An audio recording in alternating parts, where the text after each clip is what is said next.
Hello family, welcome to Stories with JAYVIL. Please subscribe and leave a like for us. It means the world to us.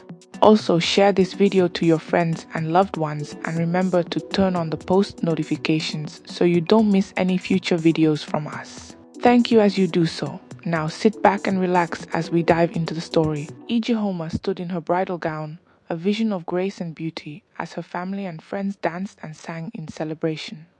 The day had been nothing short of magical. She was marrying Chiki, a man known throughout Ogidi waters for his wealth and success. For a girl from humble beginnings in Aloma village, this marriage seemed like a dream come true. When Ijehoma first met Chiki, he swept her off her feet with his charm. He brought her gifts that dazzled, golden bracelets, silk fabrics, and perfumes from far-off lands. He promised her a life of comfort, one where she'd never have to lift a finger. "You are my queen," he often said, his voice filled with conviction. "You will want for nothing." Ijehoma, young and full of hope, believed him. Their wedding was the talk of the town. Guests from all corners of the region came to celebrate the union of beauty and wealth. Chiki's grand mansion became her new home, a sprawling estate with marble floors, chandeliers that sparkled like the stars, and servants who catered to her every need. To everyone around her, Ijehoma was the luckiest woman alive. At first, Ijehoma felt as though she were living a fairy tale. Chiki treated her like royalty, and she enjoyed the luxuries that came with her new life. He would often say, "You don't need to work or worry about money. Leave all of that to me." It was comforting, even flattering, to have a husband who seemed so devoted. Ijehoma thought she had found her happily ever after. But as the days turned into weeks and the weeks into months, Ijehoma began to notice cracks in the perfect picture. Chiki's generosity came with conditions. He decided how she spent her days, what she wore, and even who she could visit. At first, his restrictions seemed like minor inconveniences.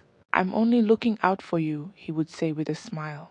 But over time, Ijehoma realized that his love wasn't about care. It was about control. Chiki's behavior became more possessive as the months went on. If she wanted to visit her parents, she had to ask for permission. If she expressed interest in starting a small business to keep herself busy, he dismissed her with a laugh. "Why would my wife need to work?" he scoffed. "My money is more than enough." Ijehoma tried to adapt, convincing herself that Chiki's control was just his way of protecting her. But deep down, she felt the walls closing in. The grand mansion, which once seemed like a palace, began to feel like a prison. She had everything she could ever want, yet she felt empty and caged. In the quiet moments when the house was still, Ijehoma would sit by the window and gaze at the horizon. She longed for the freedom she once had in Alaoma village, where she could make her own decisions and follow her dreams. Though she said nothing, a fire was slowly igniting within her. A fire that would one day break the chains of her gilded cage. As the weeks turned into months, Ijehoma's realization deepened. Her marriage was not a partnership, it was a transaction. Chiki's wealth came with invisible chains binding her to a life of dependency.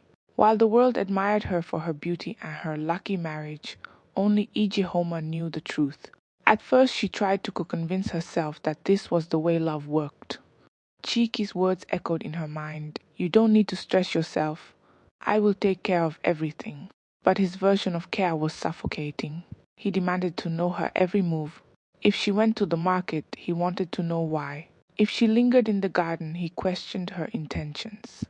Every aspect of her life was under his control. The first major fight occurred when Ijehoma asked to visit her parents in Aloma village. Her mother had fallen ill and Ijehoma wanted to stay for a few days to care for her. Chiki's response was swift and sharp. "Your place is here with me," he said, his tone brooking no argument. "If your mother needs anything, I'll send money, but you don't need to go running around." Ijehoma was stunned. She had always been close to her family, and the thought of not being there for her mother broke her heart.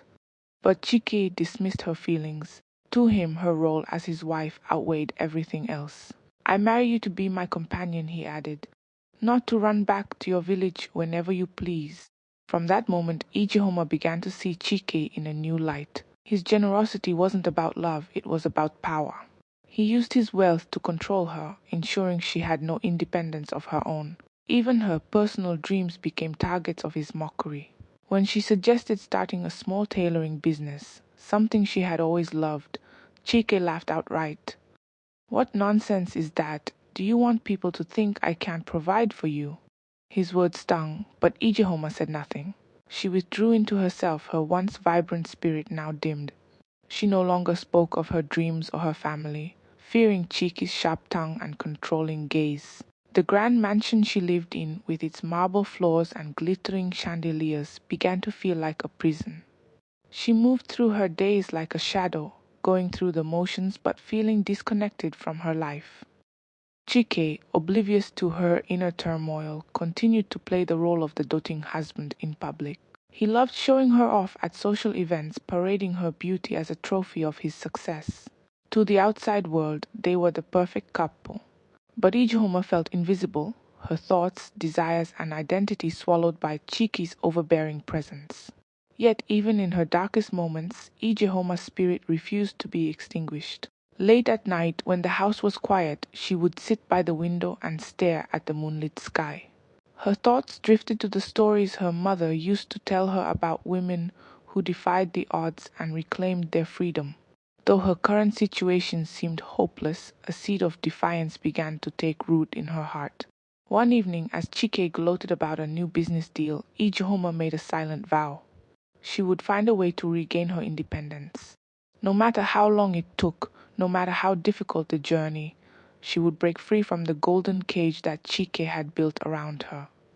It was a quiet rebellion, but it was the beginning of a fight that would change her life forever. One bright afternoon, Ijehoma walked to the banks of the river Okuta, a place where she often sought solace. The gentle sound of water rushing over rocks calmed her restless mind. It was here, under the shade of a large mango tree, that she allowed herself to dream of a life beyond Chaki's control. The river, ever flowing and untamed, became a symbol of the freedom she longed for. That day she sat quietly on a rock, watching the village women chatter as they washed clothes. Their laughter and banter filled the air, a stark contrast to the loneliness she felt at home. Though they worked hard, their energy was infectious.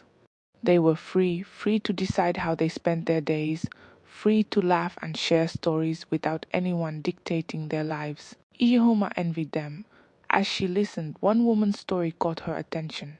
The woman, Nena, spoke of how she had turned her life around after her husband abandoned her.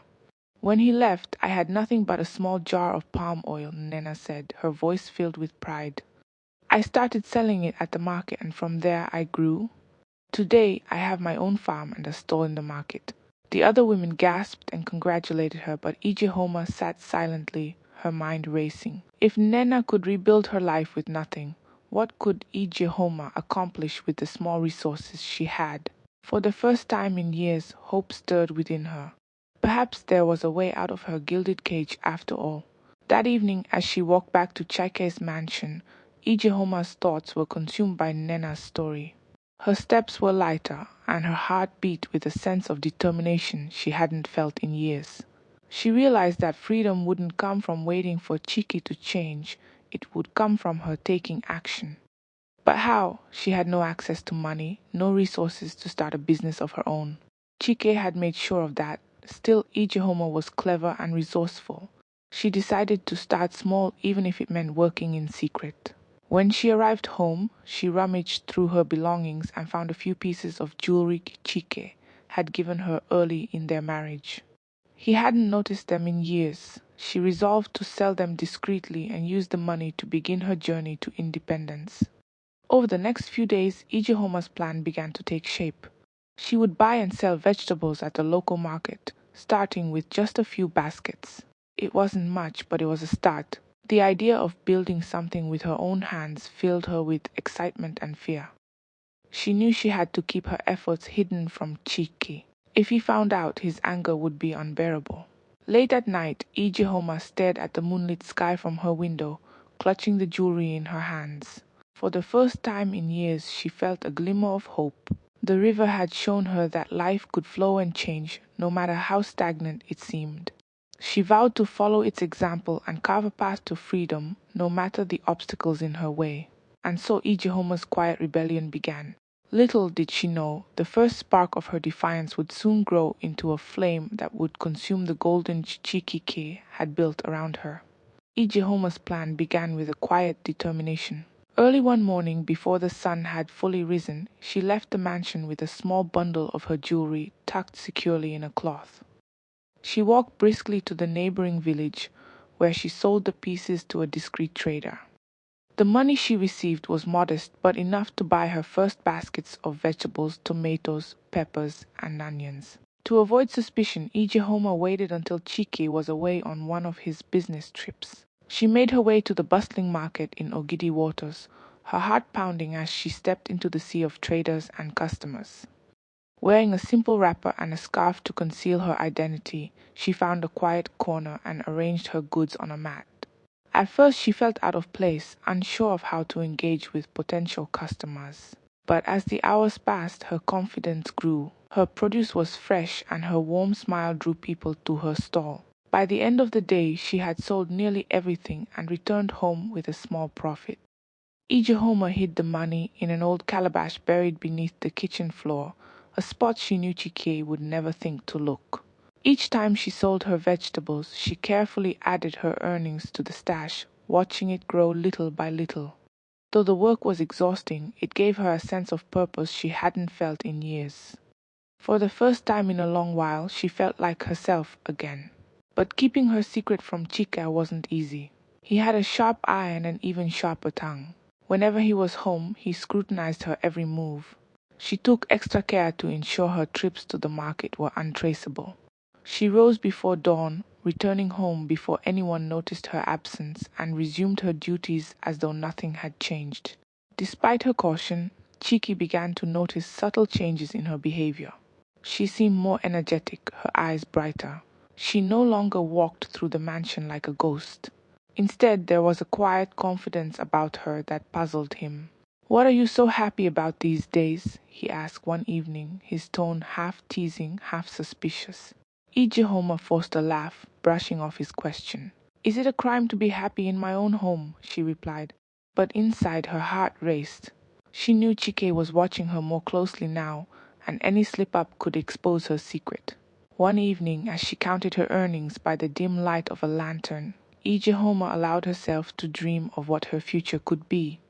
With enough money, she could expand her business and eventually leave the mansion. The thought of living life on her own terms filled her with hope. But she also knew the road ahead would not be easy. Chiki's temper was unpredictable, and if he ever discovered her secret, his wrath would be swift and severe. Ijehoma's resolve only grew stronger. Each trip to the market was a small victory. Each coin earned a step closer to freedom. The mansion, which once felt like a prison, now became her secret battleground. She was no longer a passive prisoner. She was a woman with a plan, fighting silently but fiercely for her independence. Little did Ijehoma know, her growing confidence was beginning to raise alarm bells in Chike's mind.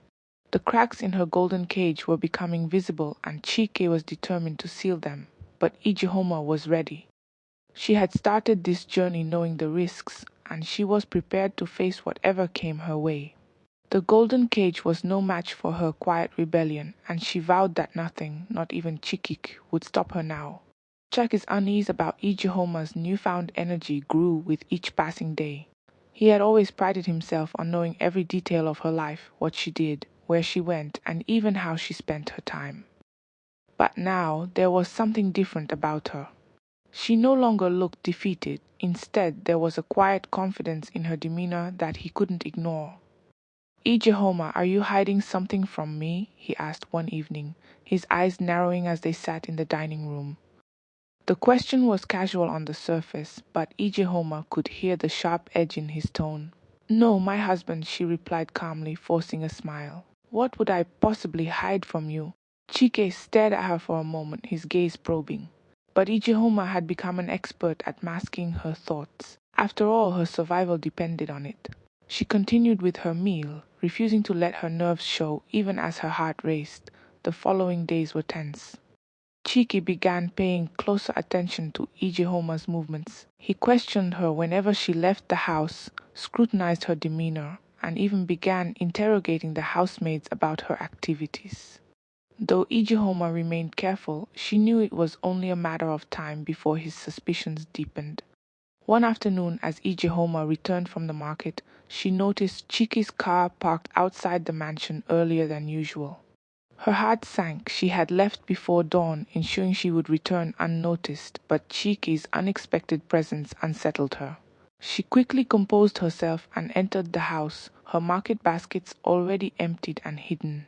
Ijihoma, Chiki's voice boomed from the living room. Come here. She steadied her nerves and walked into the room, her expression calm. Chiki stood by the window, holding something in his hand, her calabash. The sight of it made her blood run cold. He had found her stash. What is this? He demanded, shaking the calabash, the coins inside clinking loudly. Where did you get this money? Ichihoma's mind raced. She had prepared for this moment, but still felt the weight of his fury pressing down on her. It's savings, she stammered, trying to keep her voice steady. I've been putting aside small amounts from the household allowance you give me. Chiki's eyes darkened, and he stepped closer. Don't lie to me, Ichihoma. I've calculated every naira I've ever given you. This is far more than you could have saved. Her silence confirmed his suspicions. He slammed the calabash onto the table, coins spilling out. You've been sneaking behind my back, haven't you? What have you been doing? Selling my things? Running around like some market woman? Ijihoma straightened her back, her fear replaced by a surge of defiance. Yes, I've been running a business, she admitted, her voice steady. I've been selling vegetables at the market. I did it because I needed something of my own. Because you've left me with nothing but this house and your rules. Chike was stunned into silence for a moment, his rage barely contained. You've embarrassed me, he hissed. My wife stooping to trade like a common villager? Do you know how this reflects on me? It's not about you, Chike, Ijehoma said firmly. It's about me. I refuse to live as a shadow of myself any longer. His fury exploded. You think you can defy me? You think you can survive without me? Without another word, Chike stormed out of the room, slamming the door behind him. Ijehoma knew he was plotting his next move, and her fight for freedom had only just begun.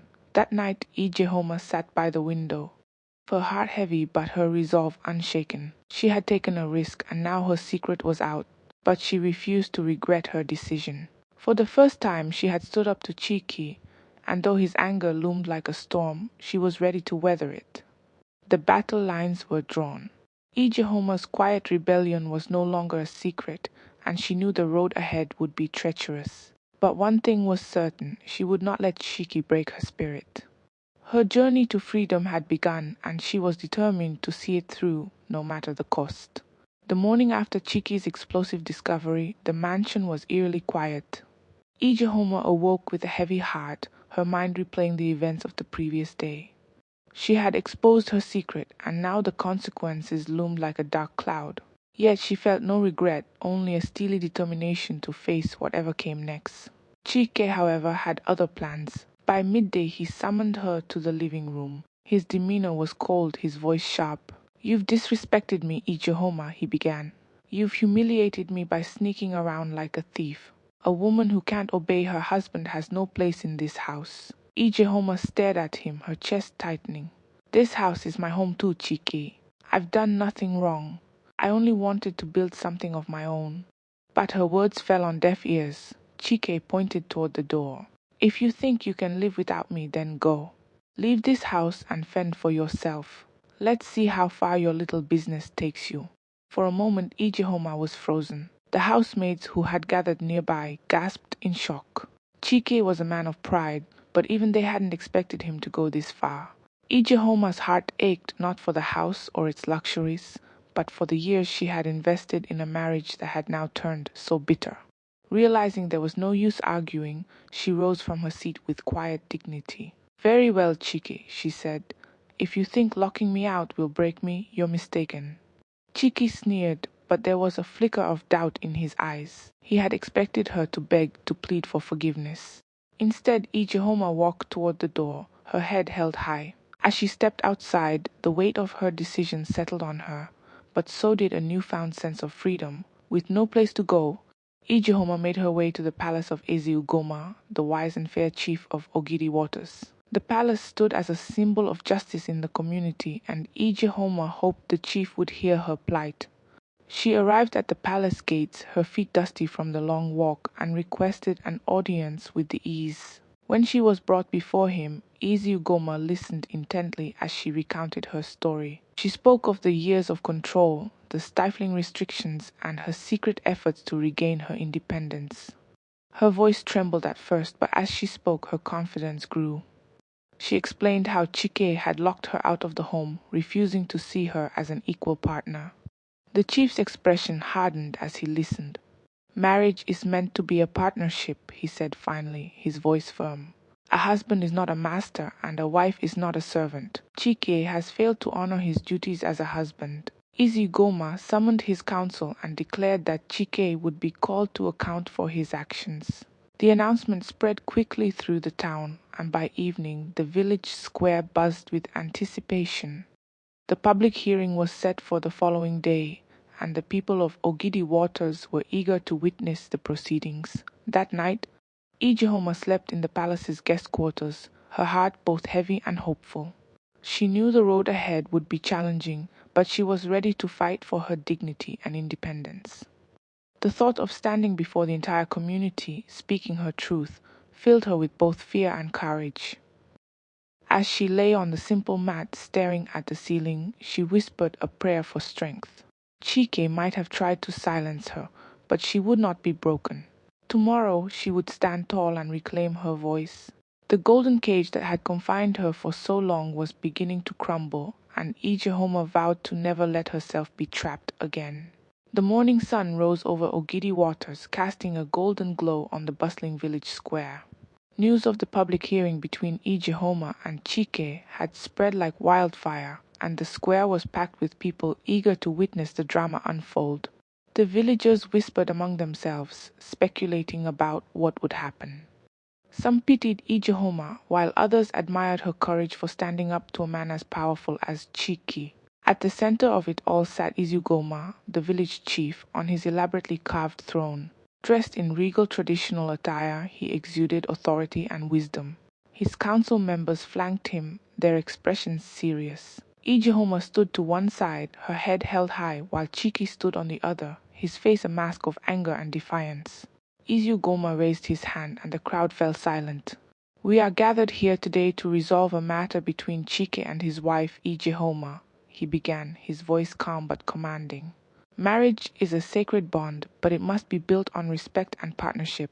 Let us hear from both sides before passing judgment." The chief gestured for Ijehoma to speak first. She stepped forward, her heart pounding but her resolve unshaken. Taking a deep breath, she began, "I married Chike with the hope of building a life of love and companionship. But instead of a partner, I became a prisoner. He controlled every aspect of my life, my movements, my dreams, and even my thoughts. When I sought to reclaim a piece of myself by starting a small business, he locked me out of my home." The crowd murmured, some nodding in agreement, while others cast questioning glances at Chike. Ijehoma continued, her voice growing steadier, "I do not seek to shame my husband. I only want to live as an equal, with dignity and independence. Is that too much for a wife to ask?" When she finished, the square erupted into a mix of applause and chatter. Izugoma raised his hand again for silence. "Chike," he said, turning to the man whose face was flushed with anger, "what do you have to say in response to these accusations?" Chike stepped forward, his voice sharp and defensive. "Ijehoma speaks of control, but what I did was for her own good. I provided her with everything, luxury, comfort, and status. She had no need to work or struggle. Instead of appreciating what I gave her, she defied me by sneaking behind my back. Is that how a wife should behave?" The crowd was silent, their attention fixed on the chief. Izugoma leaned forward, his piercing gaze on Chike. "You speak of providing for your wife, but is wealth enough if it comes without respect? A wife is not a child to be controlled, nor is she a possession to be owned. A marriage without mutual respect is no marriage at all." Chike opened his mouth to respond, but the chief raised his hand, silencing him. "This community values fairness and partnership. From what I have heard, Ijehoma has done nothing wrong. She has shown courage and initiative, qualities that should be celebrated, not punished." Turning to the crowd, Izugoma declared, Ijehoma is free to live as she chooses. If Chike cannot respect her independence, he has no right to call himself her husband. Furthermore, Ijehoma has the support of this council and this community.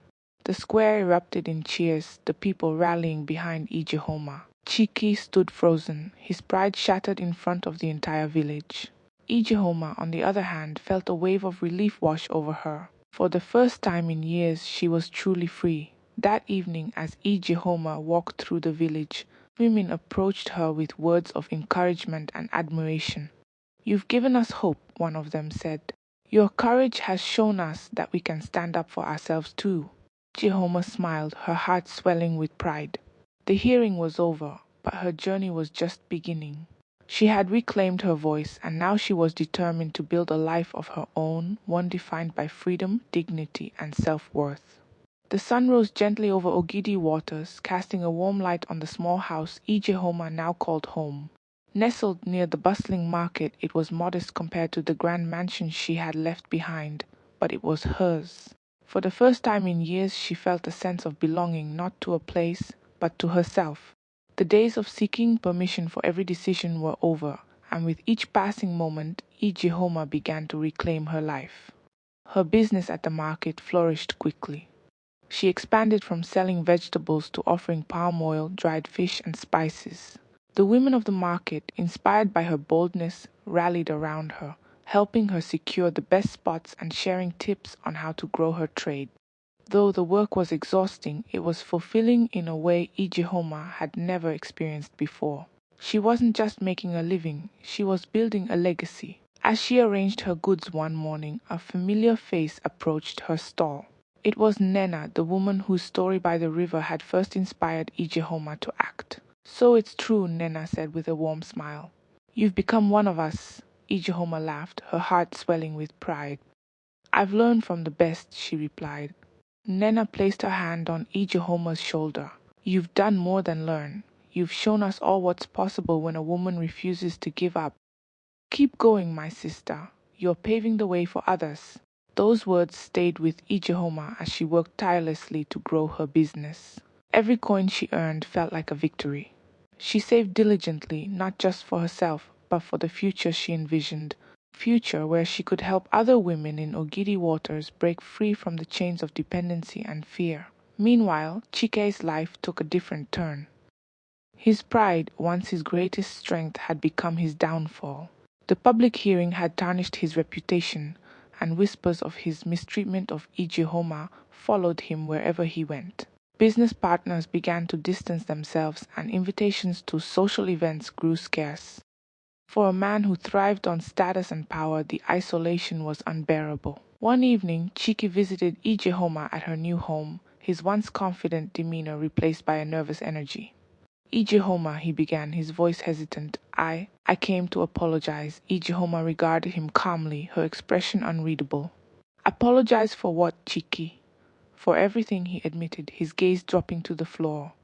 I was wrong to control you, to treat you the way I did. I see that now. She studied him for a moment, searching for sincerity. Though his words seemed genuine, Ijehoma had grown too wise to be easily swayed. It's good that you've realized your mistakes, she said. But I've moved on, Chike. I don't need your apology to validate the life I'm building.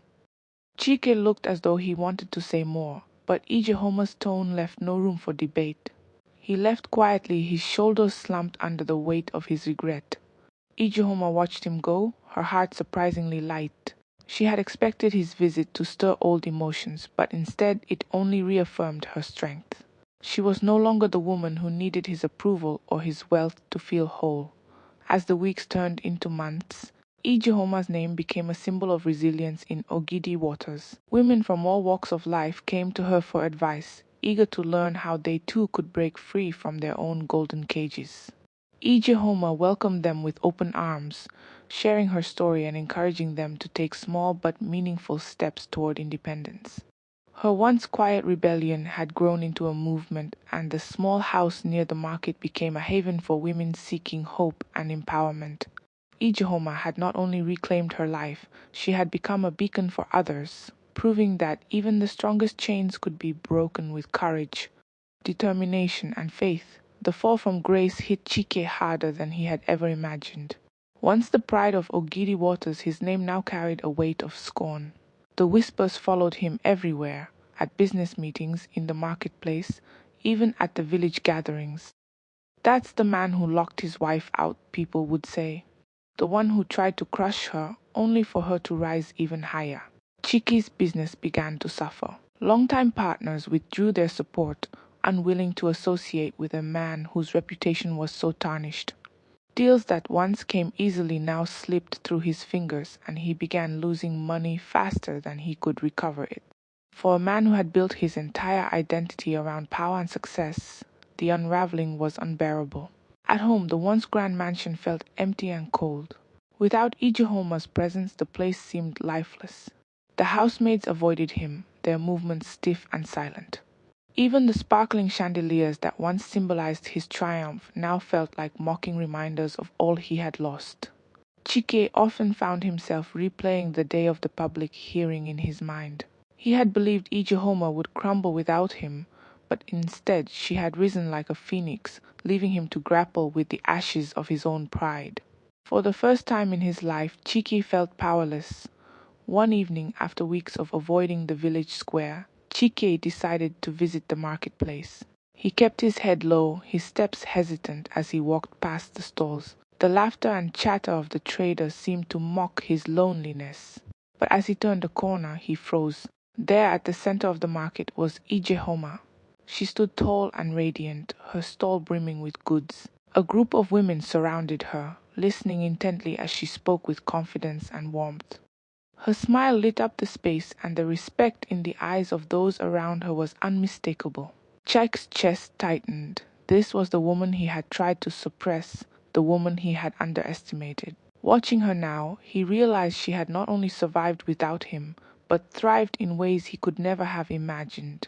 Unable to bear the sight, Chike turned and walked away, his heart heavy with regret. He thought about all the times he had dismissed her dreams, mocked her ambitions, and tried to control her.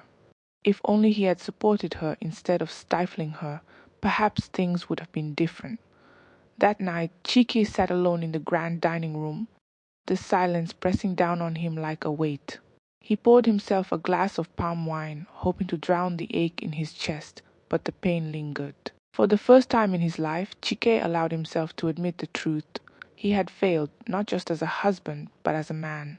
As the hours passed, he thought about the kind of person he wanted to become.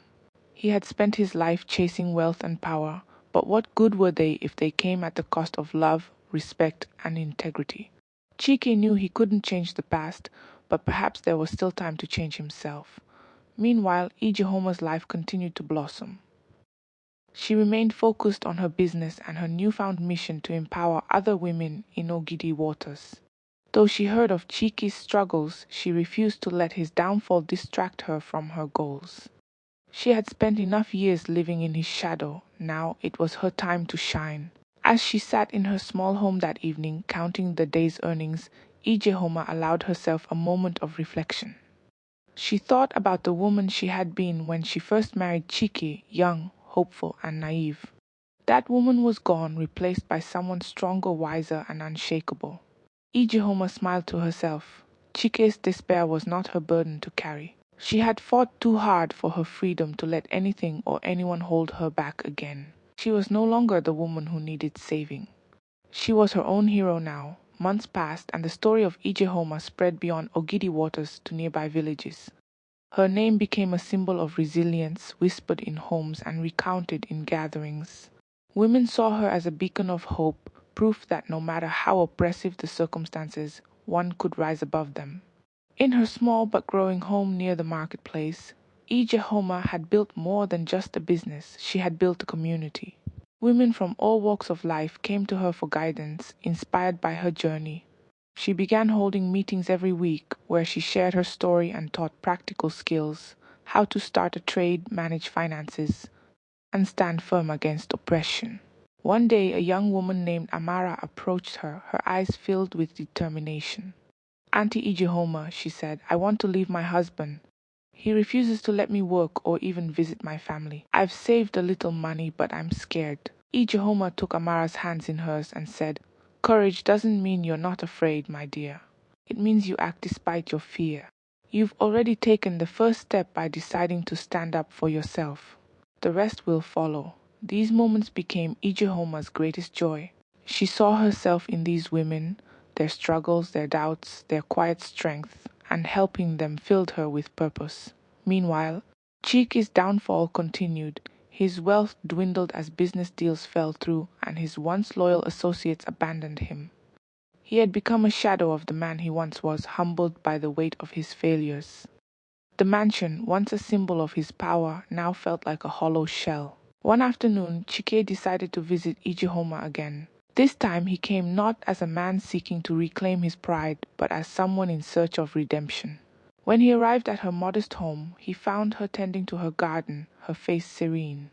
"Ijehoma," he began, his voice trembling, I have come to apologize again. Not for you to take me back, but because I finally understand how much I wronged you." She looked at him, her expression calm but unreadable. "What is it you understand now, Chiki?" she asked. "That I tried to control you because I was afraid," he admitted, his gaze fixed on the ground. "Afraid of losing power, of being seen as weak. But I see now that my strength was in you, and I destroyed it with my own hands." Ijehoma regarded him for a moment before speaking. "Chiki, I accept your apology, but I've moved on. My life is no longer about proving anything to you or anyone else. It's about building something meaningful for myself and those who need my help." Her words, though kind, were final. Chaiki nodded, tears brimming in his eyes. "You are a remarkable woman, Ijehoma. I only wish I had realized it sooner." As Chiko walked away, Ijehoma felt no bitterness. She had let go of the pain he caused her, replacing it with strength and purpose. His remorse was his burden, not hers. In the years that followed, Ijehoma's legacy grew. She became a mentor, a leader, and a voice for women in Ogidi waters and beyond. Her small business blossomed into a network of enterprises, providing jobs and opportunities for others. She built a training center for women, teaching them skills to achieve financial independence. Villagers began calling her Ada Ugidi, meaning daughter of strength, a title she wore with pride. Her name became a legend, her story told to inspire generations to come. As she sat by the river Okuta one evening, watching the sun set over its glistening waters, Ijehoma reflected on her journey. She had faced the darkest moments of her life and emerged stronger, not because someone saved her, but because she chose to save herself. The golden cage that once confined her was now a distant memory. In its place was a life of freedom, dignity, and fulfillment. And as the river flowed endlessly before her, so did Ijehoma's unwavering spirit, testament to the power of resilience and the unbreakable strength of a woman determined to rise. Moral of the story: true strength lies in reclaiming your voice, your dreams, and your freedom, no matter how daunting the odds. We've come to the end of this story. Please subscribe to my channel to support me. Thank you.